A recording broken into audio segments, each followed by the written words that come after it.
Donc voilà à quoi ça devrait ressembler. Donc c'est une espèce donc de pâte. Ça devrait vous donner cette texture d'une pâte. Voilà. Avec de gros morceaux de cristaux de sucre dedans. Donc c'est une mixture qui est faite à base de sucre, vous l'aurez compris. Alors moi je prends du sucre de canne, enfin du sucre de cassonade plutôt, parce qu'en fait les grains ils sont beaucoup plus gros que dans le sucre normal, ce qui fait que c'est beaucoup plus efficace. Donc bon, c'est pas vraiment plus cher en plus, donc si vous voulez une plus grande efficacité, prenez du sucre de canne. Voilà. Ensuite, pour le miel, moi je prends du miel, pas forcément de marque, mais prenez un miel qui vous semble quand même d'assez bonne qualité. Voilà, donc moi c'est un miel de fleurs, voilà, qui est crémeux. C'est ce que je vous recommande, du miel crémeux, parce que vraiment le miel liquide, ça va couler de partout. Et je sais pas, moi j'aime pas du tout le miel liquide, je trouve que ça fait pas trop naturel, on dirait du sirop de sucre et je trouve pas vraiment ça. Enfin, moi je n'aime pas, voilà. Donc si vous voulez prendre du miel liquide, faites ce que vous voulez, mais moi j'aime pas, je préfère le miel crémeux. Donc voilà. Donc pour obtenir cette quantité-là de pâte qui correspond à une application, vous allez avoir besoin de mettre une cuillère à café, donc une cuillère à café c'est comme ça, voilà. Une cuillère à café de miel, crémeux ou non, et 3 cuillères à soupe, n'importe quoi. 3 cuillères à café de sucre, voilà, sucre de votre choix, donc pas du sucre glace bien sûr, mais le sucre blanc ou roux comme vous souhaitez. Vous allez bien mélanger votre mixture pour au moins que ce soit un peu homogène, qu'il y ait du sucre, histoire qu'il y ait du sucre partout. Et ça devrait vous donner voilà, une texture de pâte comme ceci. Voilà, donc ça, vous allez l'appliquer sur votre visage. Qu'est-ce que je pourrais vous dire? Donc, vous avez, entre guillemets, deux options. Donc, soit vous pouvez l'utiliser comme masque hydratant, parce que ça hydrate quand même.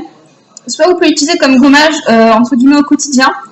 Ou de manière hebdomadaire, enfin comme vous souhaitez quoi. C'est vraiment un gommage qui abîme pas la peau, donc si vous avez besoin de vous gommer le visage assez souvent, vous pouvez utiliser cette recette là parce que ça vraiment ça abîme pas du tout la peau, bien au contraire, ça lui fait plus de bien qu'autre chose.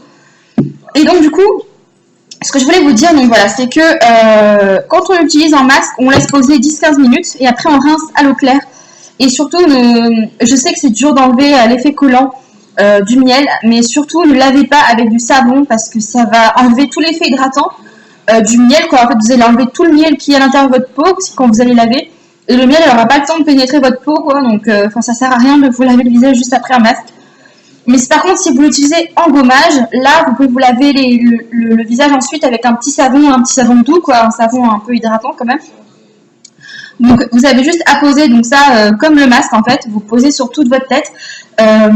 Et ensuite, vous allez venir avec vos doigts faire des mouvements circulaires partout pour bien les incruster les pores grâce aux cristaux de sucre. Surtout insistez bien sur les zones où vous savez que votre visage est gras.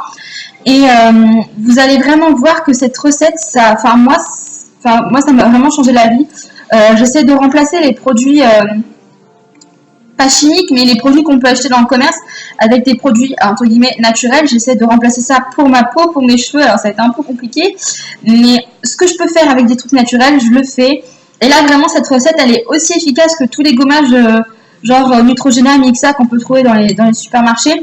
Et en plus, c'est quelque chose qui coûte pas cher et qui est vraiment très simple à faire. Enfin, on met même pas 30 secondes pour le faire.